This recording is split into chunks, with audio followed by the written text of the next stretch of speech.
소개 감사드립니다. 오늘 제가 말씀드릴 내용은 내 자녀의 염증성 장질환 발병 위험과 예방법에 대한 내용입니다. 강의 제목은 예방법이지만 오늘 말씀드리는 내용의 대부분은 예방뿐만 아니라 이미 발병한 환자의 치료에도 똑같이 적용되는 내용이라는 것을 먼저 말씀드립니다. 염증성 장질환으로 처음 진단받게 되면 여러 가지 자주 하는 질문들이 있습니다. 그 중에 이 병은 유전병인가요? 내 자녀가 이 병에 걸릴 확률은 어느 정도인가요? 왜 이 병에 걸리게 되나요? 등의 질문도 자주 하는 질문이죠. 예방법에 대해 말씀드리기 전에 먼저 이 질문들의 답을 해보겠습니다. 첫 번째로 유전병과 유전적 소인이 있는 병은 어떻게 다른지 말씀드리겠습니다.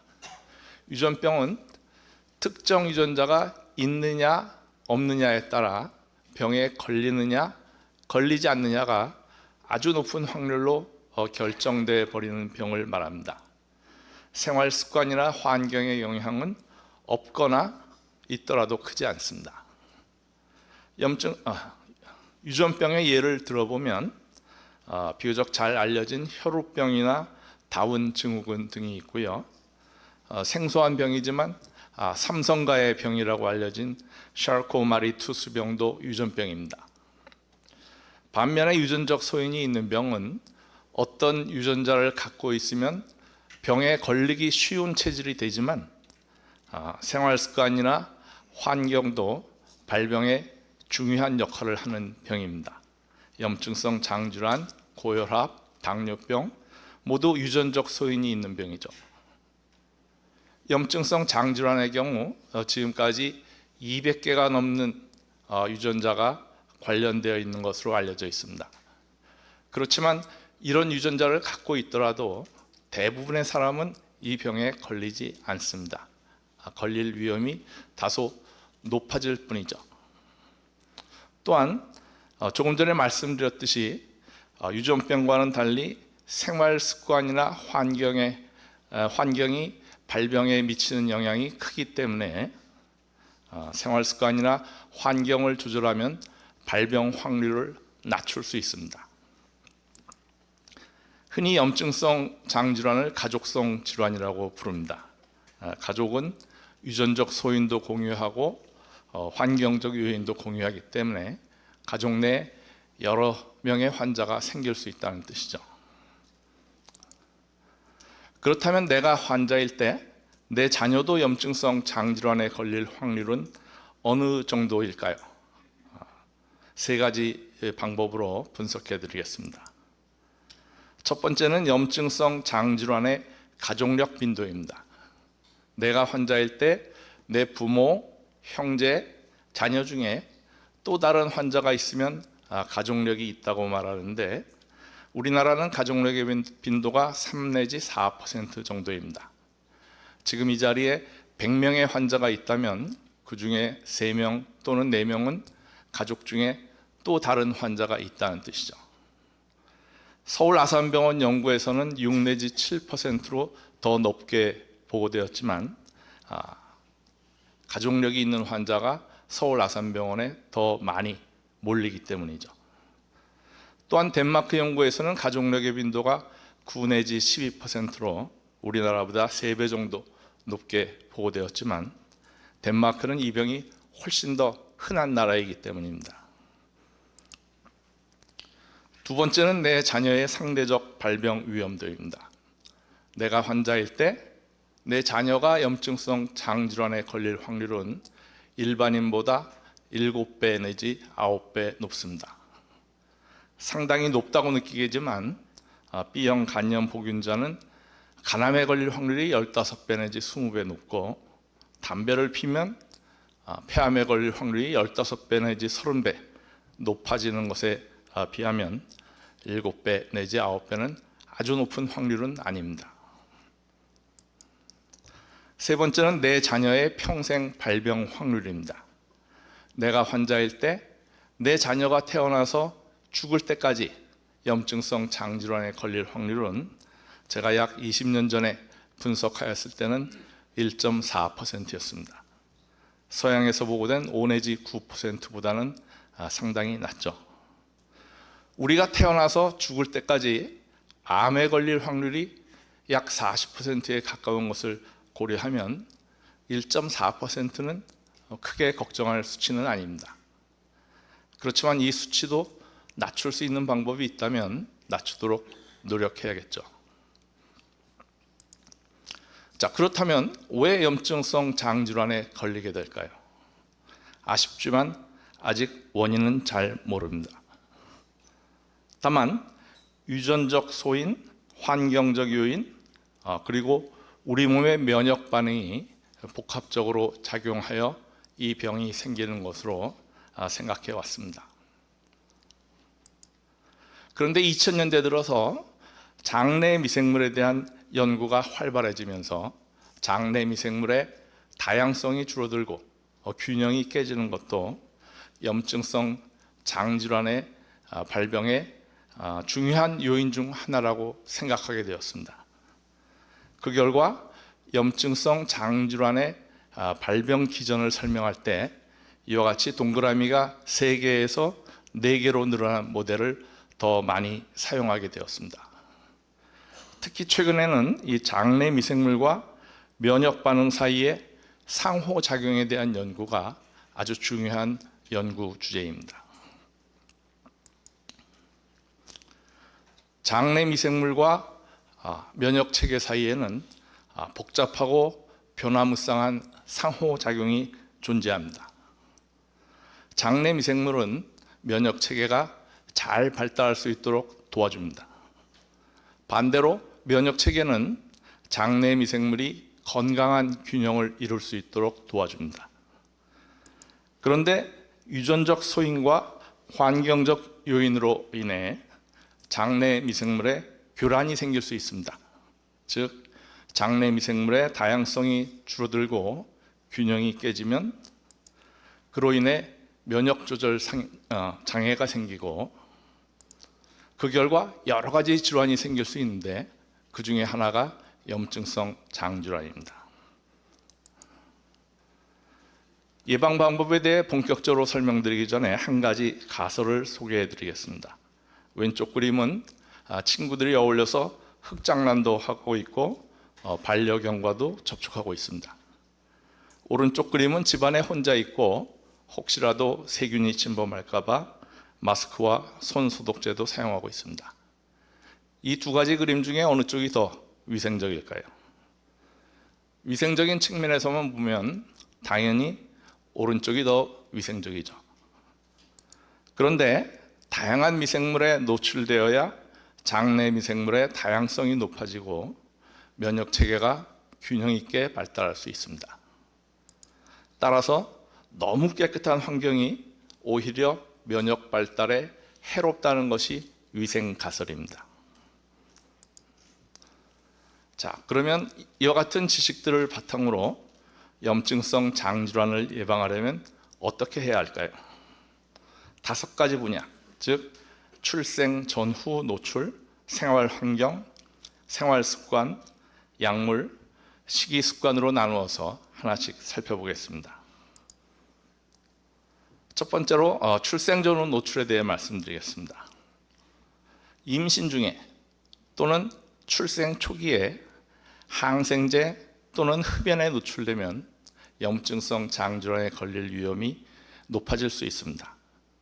특히 항생제를 임신 3기에 사용하거나 반복하여 사용하면 장내 미생물의 균형이 깨져서 발병 위험이 증가합니다.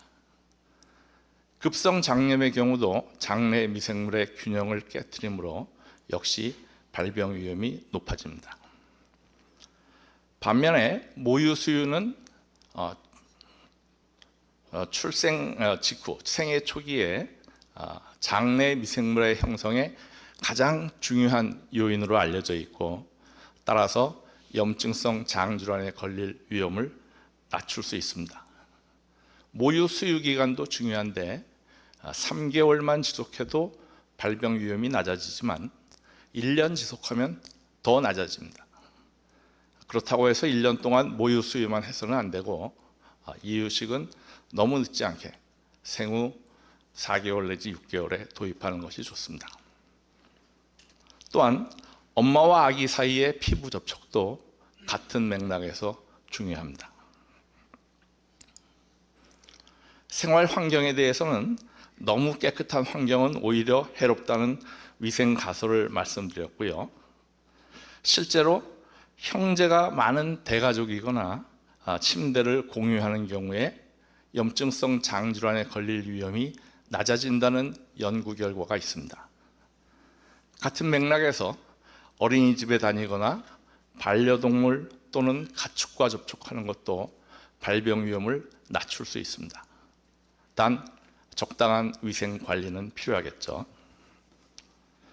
여러 가지 오염에 노출되어 있는 도시에 살면 발병 위험이 높고, 반면에 녹지 공간이 많은 농촌에 살면 발병 위험이 낮습니다.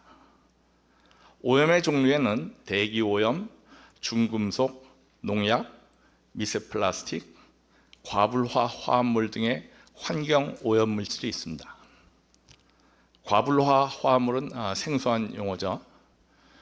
과불화 화합물은 물이 스며들지 않고 기름에도 강하기 때문에 프라이팬의 코팅, 종이컵, 배달 음식 포장지의 방수 코팅 등에 광범위하게 사용되는 화합물입니다. 따라서 배달 음식 포장지에 뜨거운 음식을 오래 놓아두지 않는 것이 좋겠죠. 한편 위도가 높고 자외선이 적은 지역에 살면 발병 위험이 높아집니다. 실제로 북유럽이나 캐나다는 이 병이 가장 흔한 지역입니다. 생활 습관에 대해 가장 강조할 것은 운동과 같은 신체 활동이 염증성 장질환에 걸릴 위험을 낮출 수 있다는 것입니다. 따라서 주로 실내 생활만 하는 건 좋지 않겠죠. 수면 부족은 궤양성 대장염에 걸릴 위험을 높입니다. 과다 수면도 좋지는 않습니다. 적절한 수면 시간은 7시간 내지 8시간입니다. 비만은 크론병에 걸릴 위험을 높입니다. 마른 것도 좋지는 않습니다. 따라서 정상 체중을 유지하는 것이 좋죠. 흡연이 좋지 않다는 것은 이미 앞에서 말씀드렸고요. 스트레스나 우울증도 염증성 장질환에 걸릴 위험을 높일 수 있습니다. 다음은 약물입니다. 항생제, 비스테로이드성 소염제, PPI라고 불리는 위산분비 억제제, 경구 피임약 등은 장내 미생물의 균형을 깨트린다든지 장 점막의 투과성을 높인다든지 그 밖에 여러 기전으로 발병 위험을 높일 수 있습니다. 그렇다고 해서 이런 약제의 사용을 완전히 금한다는 뜻은 아닙니다. 필요할 때는 당연히 사용해야겠죠. 다만 필요성을 잘 따져보고 꼭 필요한 상황에서 꼭 필요한 기간 동안만 사용하는 것이 바람직합니다. 반면에 프로바이오틱스는 염증성 장질환의 발병 위험도를 감소시키느냐? 아직까지는 명확한 근거는 없습니다. 마지막으로 식이습관입니다. 아마도 환자들이 가장 궁금해하는 것이 음식이죠. 제 뒤에 영양사님이 자세히 설명해 주실 것이기 때문에 저는 짧게 언급만 하겠습니다. 발병 위험도를 증가시키는 음식은 서구식 식단, 포화지방, 적색육, 정제설탕, 인공감미료, 유화제, 초가공식품, 패스트푸드, 청량음료 등입니다. 반면에 발병 위험도를 감소시키는 음식은 지중해식 식단, 생선, 식이섬유, 과일, 채소, 견과류, 씨앗류, 비타민 D, 차 등입니다. 차는 녹차에 대해서만 연구 결과가 있고 그나마 아시아 연구밖에는 없어서 추가적인 연구가 필요하다고 할 수 있습니다.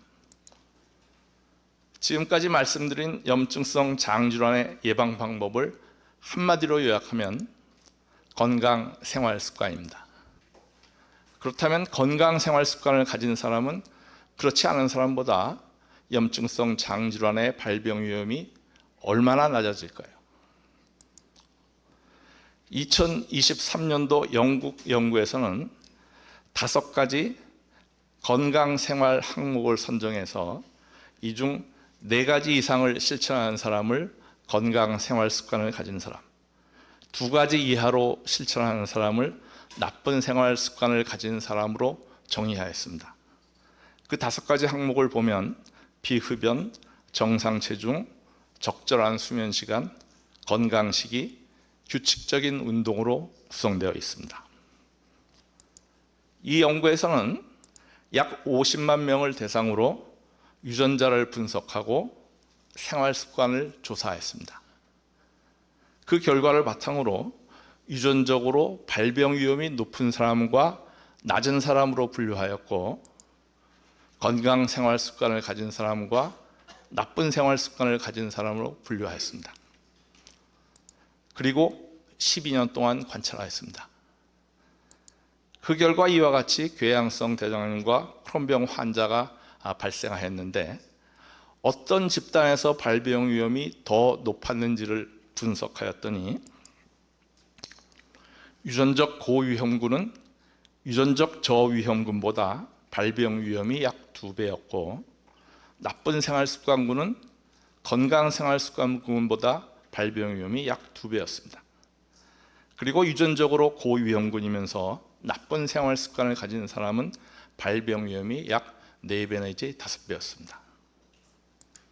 그렇다면 유전적으로 고위험군이면서 건강 생활습관을 가진 사람과 유전적으로 저위험군이지만 나쁜 생활습관을 가진 사람 중에 어느 쪽이 더 발병 위험이 높았을까요? 차이가 없었습니다.